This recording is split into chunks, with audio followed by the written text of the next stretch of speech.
Hello, Internet, and welcome to episode 7 of Braindrizzle, the podcast about science and science news available on YouTube and iTunes. I'm with my co-host Jack, as always, and today we have a guest, Mitch from ASAP Science. Hello, Mitch. Hey, how's it going? It's going good. Now, should I call you Mitch or Mitchell, or what do you prefer? Either or. You can call me Mitch. Most people call me Mitch. Alright, cool, Mitch. I'm sure many of our audience are familiar with your videos, but for the few who might not be, why don't you tell us a bit about your channel? So I run a channel with my partner in crime. His name's Gregory Brown, and the channel is called ASAP Science. And basically, it is descriptive versions on a whiteboard of different phenomenon in life or cool aspects of the world around us that relate to people's lives in science that we just think are awesome, and hopefully other people find awesome as well. So we just try and find different aspects that can relate to people and then create a video explaining what is behind that and how we can learn about the science in those different topics. I've noticed at the end of the videos you ask sort of the audience to give you questions to answer. At this point, what's the ratio of sort of audience ideas to just things that you wanted to talk about? It's a good mix, actually. When we first started, it was entirely our own ideas. We had just compiled like a list of things that we thought were really cool. But as we've got some traction and had some people following, the great thing about YouTube and Facebook is that people can thumbs up different comments. And so you get a nice sense of what are people really curious about. And so ultimately, that's kind of what we want to cater to, is because we're trying to bring in people to science that may not have the greatest relationship with it or find it too difficult. So to find the level or the playing field that they are interested in is where we want to go to, right? So I would say at this point, it's probably about half and half. Every now and then I know there's an idea that people wouldn't necessarily ask, so then I bring that on because they wouldn't have heard of it before, but then on the other end, we want to answer questions that they have. So some of your recent videos have been sex-related. Be honest, audience idea or your idea? A bit of both, actually. And I mean, it relates to anyone, right? Like, we're trying to find the topics, like I said, and sex and things like alcohol. Yes, they're a little bit taboo, but if we can pique people's interest and then strip away the taboo and say, look, there's actually some biological processes here or psychological processes that are going on, so let's actually learning about them. Even something like the science of morning wood, yeah, it's funny on the surface, and that's what catches people's attention, but then you say, actually, this is a perfectly natural thing that happens to every male, and we can learn about it, and we can actually learn about the processes that take place. Those videos are very well made. They could go a lot different with the subject matter. Yeah. When you get an idea or you pick an idea, what would you say is the production process and time, like from idea to upload? How long is that? It sort of varies based on the video, I'm sure, as it would for anyone else. So some topics take a heck of a lot more research. Some ideas, we're kind of compiling an idea that there is no, one specific set of research or one specific description. If it's just a simply biological process that we can explain, those are usually a lot quicker because you just kind of go to your textbook or you go to like some internet research and find out the answer. Some of the episodes I do are based off of books that I really loved and just trying to synthesize them into a more simple idea. So that obviously takes the whole process of reading the whole book and boiling it down and looking for supplementary research, and so that can take months just because I'm casually reading a book, and so it's just that cumulative effort over time. So the scripting is probably the longest effort, just in terms of making sure those are right, and I can sit on them for a while. Or, it could be just a few days of hashing out ideas for a script. And then beyond that, it goes into pre-production where I storyboard out different ideas for drawings and then goes into filming. And as I'm filming, I usually start changing the script as well. So I don't like to usually record the audio for the script until I've recorded all the video. Because as I'm usually recording, I start thinking of different props and different ideas that will work to explain it a lot more easily and maybe in a more visually stimulating way. So as I'm filming, I'm editing the script and being like, oh, cool, yeah, like I would like to use this. And I've kind of visualize it in a different way now. And then so after that, once the filming's done, I can go and film the audio all separately and edit that all up, and then you take the footage and you mash it together, and yeah, then you edit it all and sync it all up in time. And so, I mean, the production process will usually be over a couple of days as well. It is a pretty intensive process, but it's a lot of fun, and I enjoy all aspects. I love the learning, I love the research, and I've always had an interest in production and the creative side of getting to make something, so that's what all it takes to make it. That's cool. How did you come to choose the format that you chose for the video, the visual style that you've chosen?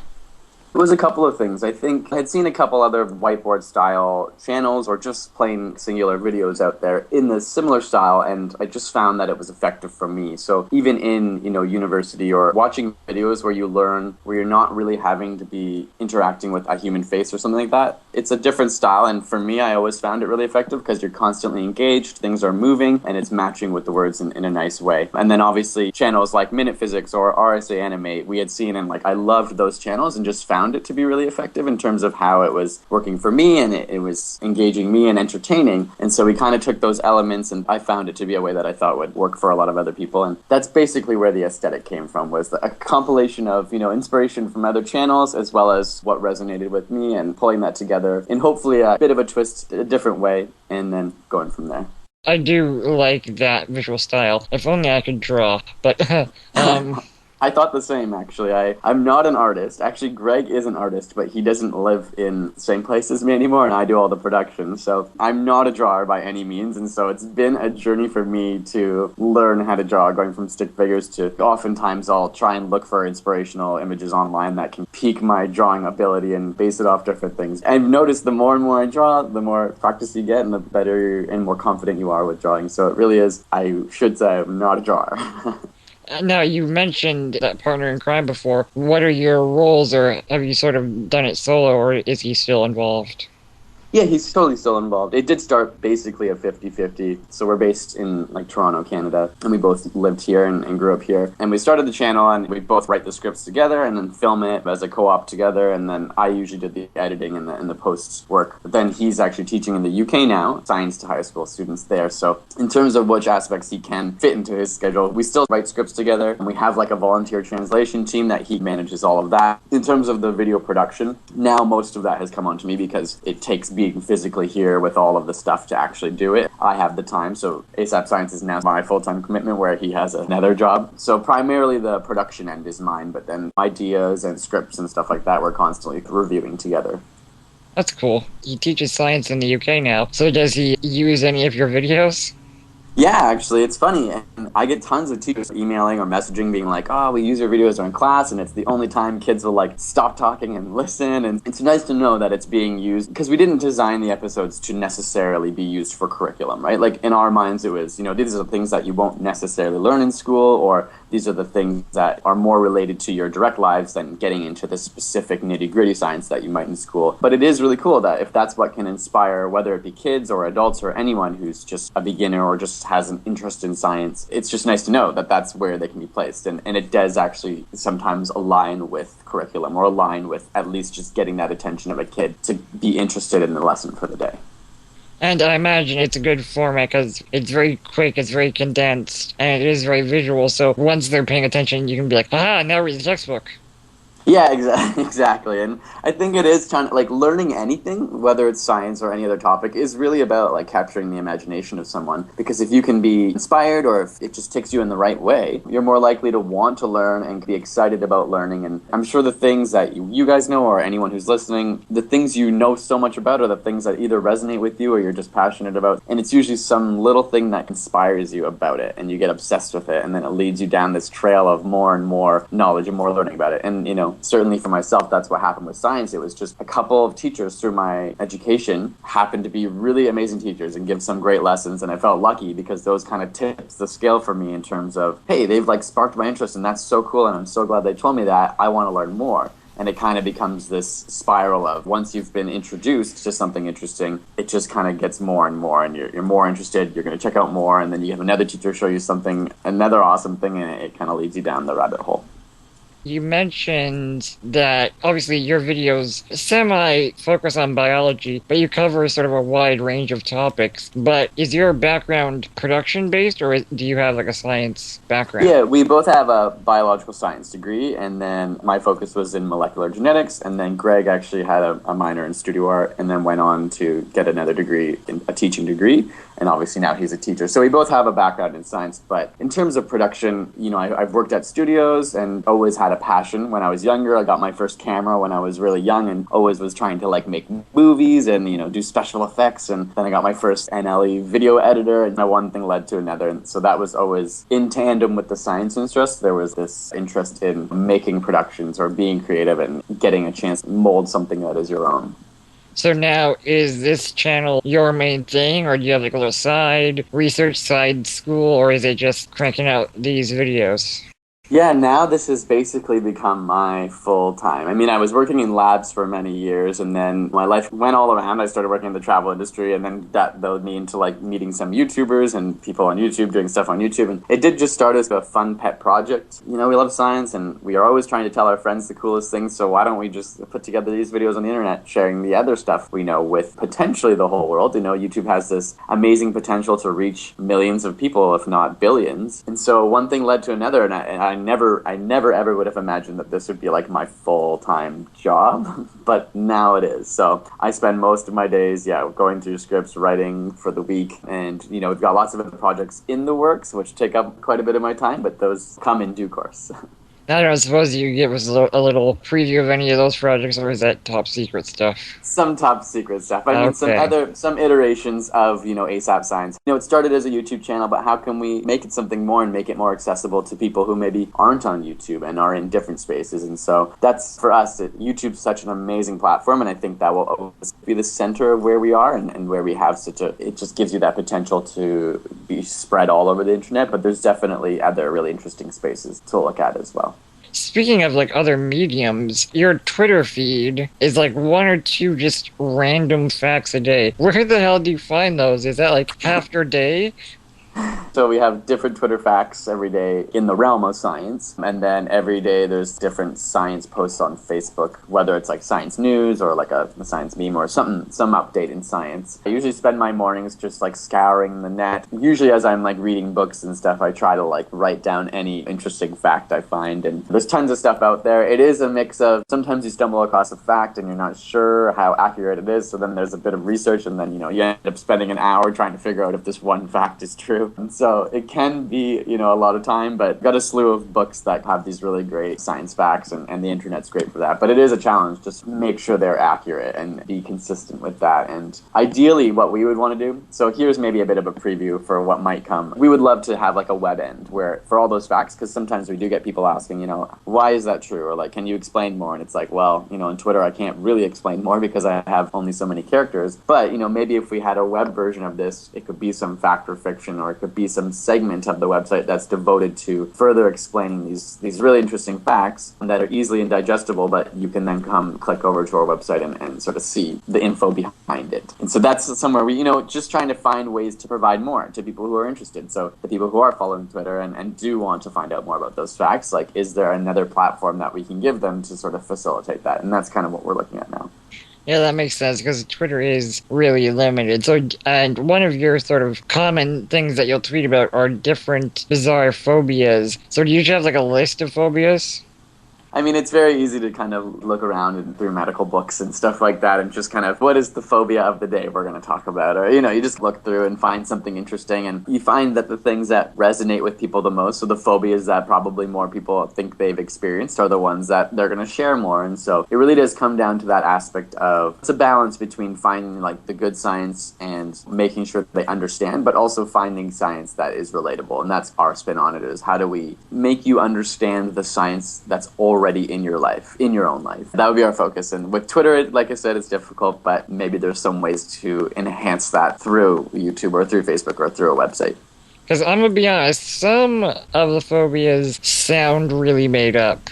Because they're like really weird. Like what ones? What was it? I don't remember one specifically, but there's like fear of... this is really... You're putting me on the spot, Jack. Yes, that's what I do best.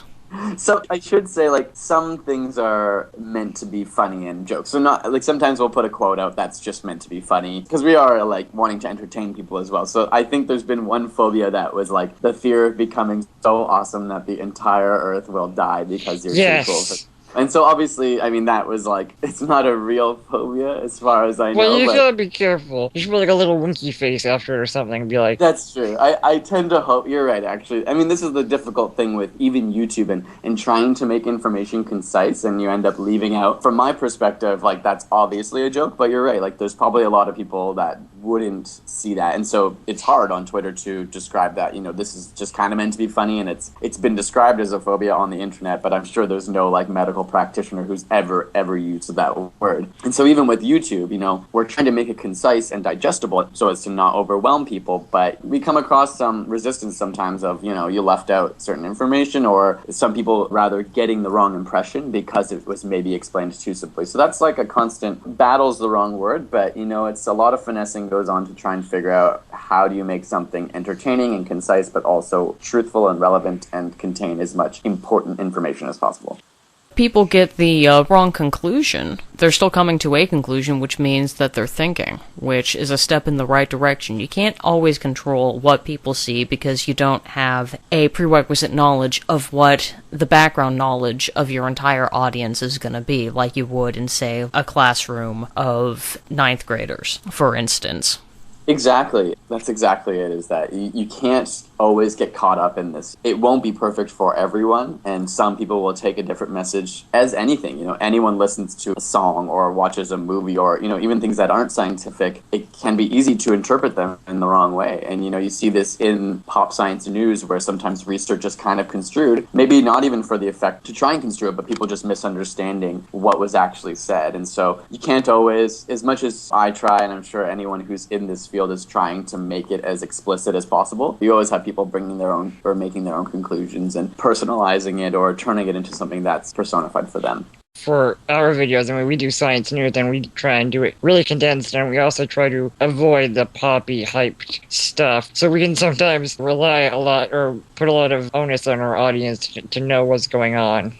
Yeah, and it's true, and I think that will be more and more as we realize there is kind of that divide between people who actually will go on to do more research and educate themselves and ask the right questions, and then there's the other subset of people who might buy it at face value. And I think as educators, we should have a responsibility to at least say and let people know, don't just believe it just because I said it. I've put sources in the description. You should go and look this up if you're skeptical. Now you've watched lots of my videos, you trust me and you trust what I'm going to say, but you shouldn't necessarily just believe it. And so giving people that skill to go on and to be critical thinkers for themselves is probably almost the most important aspect of what we can do in terms of actually giving them something. So, April 1st is coming up. Are you at all tempted to just make some random shit up?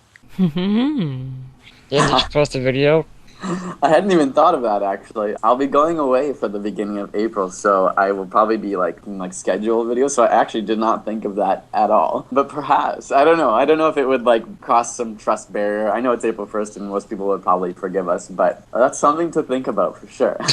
Because I know we like to have fun, and that's part of what we want to do is let's not take it too seriously. We are still learning, but we're here to have fun, so maybe there's something in there, but I'm not entirely sure yet. We've considered doing a joke science news episode. Mm-hmm. Right. But, you have to make it really obvious. Although, you know this, we have very intelligent and attractive audiences, right, guys? Yeah, totally. I would like to sit next to all of them at the movies. And talk to them about science. Right. No, steal their popcorn, but still, steal their popcorn. Oh yeah. Here we go. Baby, I want your popcorn. So if you do, hopefully we haven't spoiled it, but oh well. No, I'm not sure. It's a fine line, and I think science, education, entertainment space, it is really important to... People hold you to a high standard, right? And while there might be some people who would just believe everything you said, probably more than any other space, it's really important to be legitimate and to think about those things. And so, April Fool's obviously is, if any day, that's the day you can play jokes and probably get away with it and be forgiven. But there definitely is a fine line of, if it was an April Fool's and we give some wrong information, that brings into question everything else we've ever done. So it's important to try and be honest and be giving the most information you can, and that's relevant and up to date and whatnot. Because, if you get, one thing wrong, the audience will let you know. Oh, no pressure. Oh, yeah. Everybody talking to us about all the stuff that we got wrong about absinthe. Except that we didn't even talk about absinthe. We talked about it a little bit on the podcast, but... Yeah, I know, but we just kind of mentioned it, and I guess we didn't, like, tell everybody what it was. Anyway, I don't know, we got something wrong in there. I don't even remember what we said, but, like, we got, like, 5... Yeah, that was like half the comments. Yeah, 5 comments being like, you're spreading disinformation about absinthe. All the stuff was... Apparently, we spread propaganda of wine... Of the wine industry. Wine industry. Well, the wine industry as it existed 100 years ago when absinthe prohibition went into effect. No, dude, seriously, back then, yellow journalism was a thing, and a lot of companies would actually try to sponsor and put out information to affect policy, just like now. Back when newspapers were everywhere, newspapers were basically the internet. Interesting fact, you can actually curse in newspapers, but not on broadcast television, because the idea was that you only had 2 or 3 channels, and so everybody was forced to hear whatever you put on them. However, even a small town would have like 10 to 12 newspapers, so you could always pick up a different newspaper. Newspapers were just everywhere, and there were a lot of ones that made money by printing whatever they were paid to print, by whoever came in with the money to do it. So, I mean, that was a major thing, and it actually ended up... Certain ideas became... basically went viral to the non-shill media and ended up affecting a lot of public policy. Now, speaking of that absinthe incident, Mitch, have you ever gotten like a little thing wrong and then the comment section go crazy and you're like, that's really not that relevant to the point? I don't know why you're thinking on that. Yeah. Yes, absolutely. One of our videos, I had a spelling mistake in it, so I spelled climbing, and I don't know even how this happened. I mean, I missed the B, okay? You can go watch the video. It's The Science of Superheroes, but I caught it when I was editing, and I guess, I'm writing in all caps, and sometimes I'm just, like, not entirely paying attention to the spelling, and I don't know how it happened, okay? So, forgive me, but literally, I mean, I annotated over it, and obviously it was just a typo. Every single comment to this day is, you realize you spelled climbing wrong, right? And it's like, yes, I realize, and that has nothing to even do with this video. And people want to know that they can contribute to it either because they just want to help or because they want to be right, or going to your absinthe example, projecting their own personal feelings on what it might be or what it could be, and even if it's irrelevant. This comes down also to, if we're building concise information, it's easier for them to take that and sort of extrapolate it in the wrong way, right? Sometimes I put out information out there and I don't necessarily say everything about it, and so after the fact, when people start saying certain things, I realize that maybe it could have been twisted in the wrong way, but I never explicitly said any of those things. So, even if I forgot or didn't decide to mention the pros of one thing or the cons of another, it's not because they don't exist. It's because I was focusing on one aspect of this topic. And so getting into every absolute detail becomes a bit of a mess. And so we're just going to focus on this. And then, of course, people then say, oh, you didn't put any of the cons to this subject, and so you must be like some, you know what I mean? Like, they build their own stories out of why you didn't put that in there. Oh, yeah. It's because you're one of them. You're one of them! Right, yeah, exactly, yeah. So something you're in on it. Maybe it's because you have such a huge high channel that you have such pernicious commenters. Our 5 know-it-alls about absinthe were just trying to help. I mean, no, yeah, I think for the most part, people, like, we have, like, amazing people who watch our videos and comment. It's far and few between the ones that are negative or taking it out of context, but they do exist, and that's something to consider when you're building an episode or a podcast or anything, is how do we make it so that it accommodates and educates in the right way as many people as we can, the majority, right? And I mean, with those little mistakes, you may, type, I was like, oh, well, you put an annotation over it. But sometimes, I misplace an image, or it's like, oh, is there time to delete it and re-edit and upload again? Ah, gosh, I know, it's such a pain. The podcast must be easy, all you have to do is put up the picture. Yeah. I do all the grunt work on that one. I tried absinthe once. It wasn't absinthe, it was absinthe. Spelled slightly different on the bottle and made from a different type of wormwood, but it tasted the same. But it was technically legal here in the States, and all I know about it is what I read off of that company's website 10 years ago. So yeah, I probably did get a whole bunch of stuff wrong, and with the podcast, though, we're just saying stuff off the cuff, and I guess our audience is probably going to be a little bit more understanding about it and just be like in the comments, FYI, because we're Brainstorm, we're Braindrizzle, we attract know-it-alls. Yeah. That's our target audience. We like know-it-alls. We like those people because they have interesting stuff to say. They actually understand what we're saying. I know, and it's awesome with our videos is that I actually like reading the comments. I don't feel like I'm having a one-sided conversation when I'm putting stuff out. It's awesome. Yeah, and I mean, actually, in some ways, those, even if whether it's a misinterpretation or a correction, like, that can spark conversation, which ultimately is hopefully a good thing, right? When people are talking and discussing, and I think at the end of the day, that's what you kind of hope will happen. So in some ways, it can be good if there's a bit of controversy that can have people talking. I mean, the hardest part is like a platform like YouTube isn't the best for interaction and comments and things like that, which is unfortunate, but it's still great to see people being passionate and looking things up and questioning. But plus, you never get more comments than when someone says something stupid in your comment section, and then like 8 people respond to that person. It's like flash mob. It makes you feel like you have a posse. It's true, yeah. And I mean, like, if anything, for the most part, we would have people instantly jump on to defend us as well, right? So as for every one person there's a bunch of other people who will come in and either defend our point or, bring up some new information. So there's both sides easily. Is there any concept or idea that you've wanted to make and you've just not gone around to, or it's a good idea but you don't think it could fit in the format? There's a couple ideas that are maybe too big for the channel right now. Well, nothing's too big. I have dreams of big videos, but some of them require some really great HD footage to incorporate. And so I've been thinking about how to, like, not to change the aesthetic, but kind of break out and be able to incorporate them and also get my hands on some great stuff to incorporate in the videos. So there are some challenges there. I don't want to give away any of the ideas because they're actually really good and I want it to be like a surprise. But yeah, it's just a matter of, like, logistics. When we maybe step away from just simply showing whiteboard animation and drawing and things like that, it becomes more of an effort to get proper footage or things like that. So those are going to be further down the road once all the planning stages can get behind them. But there's definitely some videos I really want to do that have yet to be done.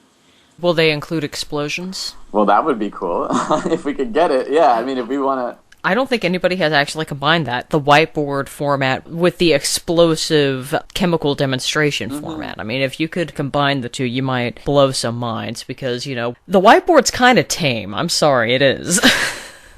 For us, that is the basis of being able to simplify things, right? And not being too oversaturated with things going on, or it really breaks it down to this simplistic message that anyone can relate to, right? And as soon as you put in like a person or a personality, then you have a different level of some people will relate and some people will not. So if you can kind of strip away the extraneous variables, or at least this is the way I saw it, was that it was shareable amongst a larger variety of people, which, I mean, may or may not be true, but that's just kind of the way I saw it. Yeah, I mean, that's totally why I don't want to be on camera. Yeah, right.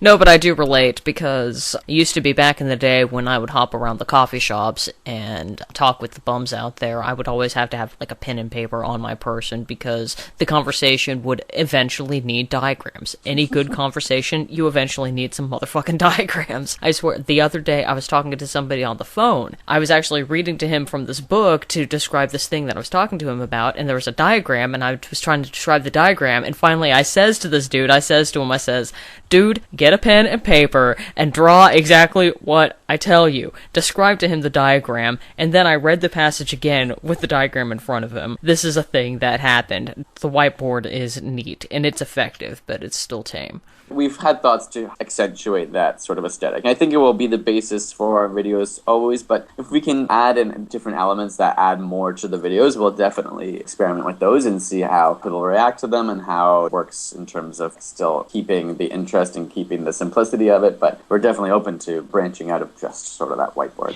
What you could do is get a window and some UV reactive pens and a black background, and then write things except film it backwards and then like flip it in editing so that you're actually seeing the arm doing all this stuff and it looks really visually appealing, distinguished from all the other whiteboard stuff. It's not a whiteboard, it's a clear board. Absolutely. Yeah, no, I would love to try stuff like that, because hopefully the whiteboard doesn't get boring, but it's nice. I think for people who are following us on a weekly basis, I'm sure they would like to see, different ways to experiment in terms of production, and I would love to try something like that. What you could do is take some cool footage of something and then just draw it out frame by frame on the whiteboard. That way you keep to your style. Rotomation, I think they call it. It takes years. I spend a month drawing a 1 second clip of DNA unwinding. Oh, God. Right, yeah, it might be a little too intensive for us for our weekly schedule, but I'll think about it. I mean, I wonder if you could create a filter that would turn footage to look like a whiteboard. Yeah, I was just thinking that. Yeah, far out. That'd be a cool thing to look into. Absolutely. Then you could like just overlay moving images onto your whiteboard along with your drawings. I mean, these are like areas we'll probably look into and see how they work and how it resonates with people. And I think at the end of the day, we do as much as like creatively. That's more the creative side of us that wants to experiment with the production and, you know, do things that are different because that's fun from a creative aspect. But there's also the other side of just thinking about what is actually effective teaching methods and doesn't detract from what you're actually trying to teach. And so there's a balance there that we'll try to maintain, I think. Yeah, definitely. Mm-hmm. I think I ran out of questions. I had like a bunch of others, but then like a while ago there was like a EDU guru hangout and they like stole all my thunder. Because I had like questions for everyone, and I'm like, well, most of them have been asked, so... Well, I don't mind answering again if there's something in particular you'd like. I guess, how was that conference? I know it was a while ago, but... Yeah, it was amazing. It was just a really cool chance. I mean, so for people who don't know, the YouTube had sort of an educational conference where a lot of different YouTubers went down in sort of science and education, as well as different universities and people who were actually teachers and things like that, to just kind of had a big chance to chat about where is education going and how is digital/online changing education and how will they mesh together and where will it evolve, and how can YouTube be part of that, and with things like Khan Academy, how they really are changing opportunities for, you know, millions of people on every month. Really interesting discussions, and to hear from some like brilliant minds about their take on how digital is going to change traditional education. And so it was a great chance to be in awe by some brilliant minds. The other day, TEDTalks released a new talk basically about that topic, how the speaker has basically suggested that schools are becoming obsolete, and it was a really interesting concept because he had basically put computers that ran English software in Indian villages, and then within a few months, they had learned English and were using the computer to learn stuff. Oh, that is awesome. I mean, that's like amazingly fascinating, and it's a bit controversial, right? It's like, are schools going to be obsolete? And everyone's got a different opinion on that. I don't believe so. Oh, I don't either, to be honest. I think there's a really amazing way that they can work together. I think people on either ends of the spectrum may be a bit misleading to think that digital can't help at all or that teachers are going to become useless. But I think if you can find a way, you know, that personal connection and that personal assistance that's like catered to a person is really important. And that's one thing that the internet lacks, right? Like, it gives us great opportunity to educate mass amounts of people, but it doesn't have that one-on-one capacity that a teacher really does to understand you. I mean, maybe technology in the future does learn how to do this, and then we'll all be laughing. But yeah, actually, it was pretty funny. Actually, I disagree. I think it's a really interesting topic to discuss the future of education, because what this guy had done is gathered like 200 British grandmothers, and then he would like Skype them in to all these remote computers, and then these grannies would just ask the students what they were doing and how they were doing it, and it would help them learn like 20% more. Yep. There's actually, I think I read a Crack.com article where they talk about how being the oldest child, if you're not the oldest child, you're basically getting gypped. The eldest often helps the youngers with their homework, and thereby ends up understanding the subject matter more through the act of teaching it. So basically, they didn't have any teacher, but they had called it the granny cloud. So if students were having trouble with the topic, they would just beam in a granny, and then she would just ask them what they were doing, and then it would help them learn. It's going to be interesting to see where that goes. Yeah, and I mean, there's probably a point where we just are putting chips in our brain and uploading information like the Matrix to learn. So maybe at that point, you know, learning is obsolete because we just push a button. Actually, that was one of the theses of the talk. He said, knowing is obsolete. That's a little bit scary. If we were to go to that kind of freeform thing where people just learned what they had interest in, you'd end up with people coming up with strange ideas because they've learned about one thing without learning about the prerequisites around it. And they would also end up very, very specialized, very, very heavy in knowledge of one thing with virtually none in another. And not only that, but if they're all in a room together, the social spectrum, certain topics would become more popular to learn about. It would become more accessible to the students because all the students are learning about this one thing. So that's the thing that gets easy to learn about because it becomes a part of the prominent social consciousness of that particular classroom. So you'd end up with a classroom that is bomb-ass at English, but they all are practicing hoodoo because they don't care a lick about science. The only kid who cares about science is the one getting picked on because... That'd be me.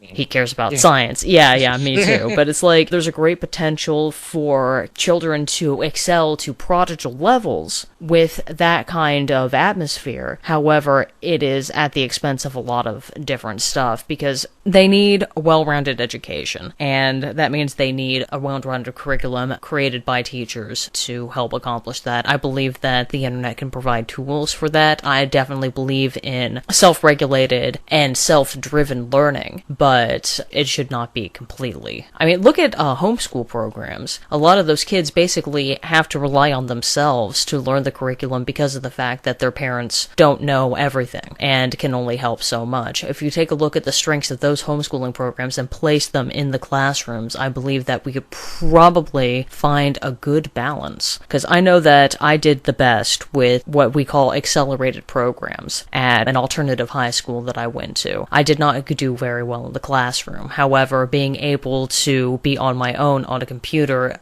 doing at my own pace, I did incredibly well with that. And I do believe that this could really help a lot of at-risk students. I mean, I've heard about kids who were barely literate, who went from, like, reading like a first grader to reading better than their peers in like a 6-month period just because they were allowed to learn how they wanted to and learn how they needed to. You'd be surprised, people really are more perceptive about their own learning needs than we give them credit for. So I believe there is definite merit to that. But also, I do believe that there needs to be a teacher present in the classroom. For sure, yeah. I know it's hard to know where it will go, and evaluating. I think Richard Feynman has a quote about how he's obviously one of the smartest men that's ever existed and that a lot of us probably look up to, but he said teaching is the hardest job because you can't perfect it because it is so based on the students and it's so based on their own personal needs, and you can't just have this one formula fits all that works for every classroom because it's literally, there are people who learn in completely different ways. And I mean, this is what the internet is providing, completely different ways for people to learn, which is great. You're not just stuck with one teacher necessarily. We all have our own propensity to learn and excel in different fields. I mean, obviously that's accumulation from our past and what we've been exposed to and what we're interested in, but it's a very, very complex issue, that's for sure. I think it would be interesting to have like a sort of a roundtable discussion / debate. Have like Mitch, have like you and Paul Anderson, because he's a teacher, so he believes that teachers will always be necessary, and then like me and Gray, CBG Gray, because he's like Aristotle 2.0. Can you arrange that? Because that'd be a cool debate.